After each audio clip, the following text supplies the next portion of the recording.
This episode is brought to you by Indeed. When your computer breaks, you don't wait for it to magically start working again.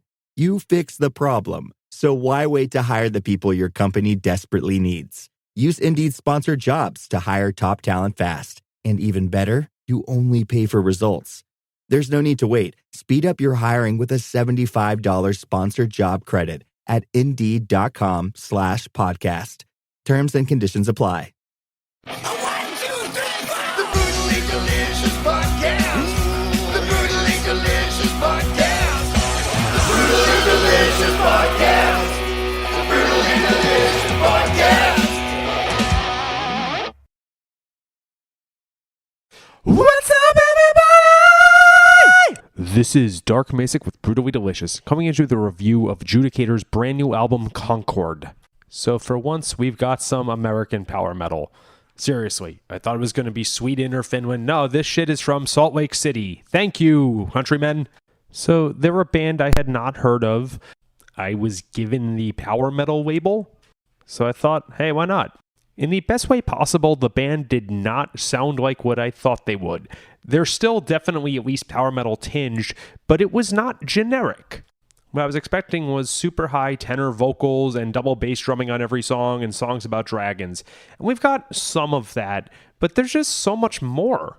At a lot of points throughout the album, I was thinking this is a great metal album that has power metal moments. It might even be majority power metal, but it's not sticking to a formula. For one, there's way more riffs. I think most power metal is usually just sustained chords or like tremolo pick 16th notes of a chord. Seriously, it's like they sat down with a guitar and tried to write something that worked around the idea instead of just, okay, we're going to go now from B minor to G and the guitar is just going to play a B and a G. Vocally, I was reminded of Visions of Atlantis. Now, I don't think there's any female vocals here, minus like an occasional guest moment, but his melodies, his delivery, and I think even his own way of harmonizing with himself reminded me of this very clean, seamless vocal approach and layering that Visions of Atlantis has. You know, times when you can barely tell there's more than one vocal track. Production on this is absolutely great. Beyond the vocals, the drums sound thundering. I think that's my go-to term, but I really thought it this time. And without much further ado, let's talk about some songs. Call Us Out of Slumber. It starts off with a really fun acoustic intro. It's accessible and it's optimistic, and it's way better than the dark, brooding intros that a ton of metal albums have. There's great production once the band jumps in. It seems power-ish, but not campy, but at the same time more epic than, I don't know, Gravedigger. The vocals are nice and crisp and unified, really big booming drums. It's more like metal with epic moments than it is trying to ape a given genre. In the literary world, they call this literary fiction instead of genre fiction. There's a good variety of drum beats too. It's a great way of telling a story instead of just verse, chorus, bridge, chorus. A Miracle of Life. This intro had me thinking it was like an Exodus riff or something. It's heavy and in a way that this genre usually isn't. But then somehow the verse is kind of in line with the rest of the album. I guess it just sounds like Judicator. I don't know. I'm actually reminded of the band Savage Circus, and that's a band I haven't thought of in forever.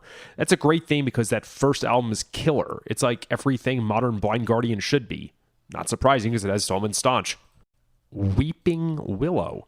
This is oddly emotional without being a typical ballad. It's, electric guitars and they're distorted. It's not clean electric guitars, but the delivery is somehow mournful without being abnormally slow or some other metal parlor trick. Hold Your Smile.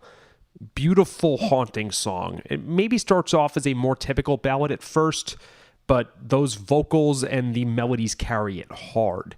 It doesn't actually sound like a typical ballad compositionally, just in terms of the instrumentation. This is where you get your soft textures and styles. Maybe I'm biased because I watched Bram Stoker's last night, but I think this could be a great soundtrack song to a vampire movie. It's otherwise just a great soft and then heavy track without falling into any of those cliches. Last but not least, Blood Meridian. This is a great journey, and the songwriting has variety out the ass. There's great vocal melodies, especially as they pertain for telling a story. There's great tempo changes. The drums vary it up. What a great closer and a perfect ending for St. Patrick's Day. That's the day I'm recording this. Wow, so maybe we Americans actually can make good modern metal. It was something that always bothered me, is that since, the big four of thrash in the early 90s, almost all good metal is not coming from the States. But nonetheless, great album that makes you want to go back and check out what I've been missing for the past 13 years, because this band's apparently been out since 2012. Try to tour the US soon. Rock on.